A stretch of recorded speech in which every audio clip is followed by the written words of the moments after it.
ছেলেটা আমার দাঁতে দাঁতে কি হয়েছে আব্বা? জমি কামড়ে দিয়েছে। জম্বি কামড়ে দিয়েছে? আমি বলো।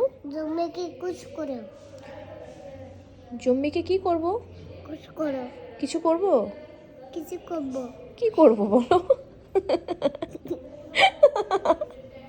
তুমি কি বলো?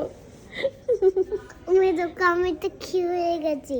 কই জম্বি হয়ে গেছো? নাও জমি পানে দাও। জম্বি বানিয়ে দেবো? আচ্ছা দিচ্ছি। আব্বা তুমি সকালে ব্রাশ করছিলে? ফ্রেশ হয়েছো? তাই তো, good girl, good girl. Mummy কি সুন্দর দাঁত আমার বাবা। বে তুমি যে কমে জান। আমি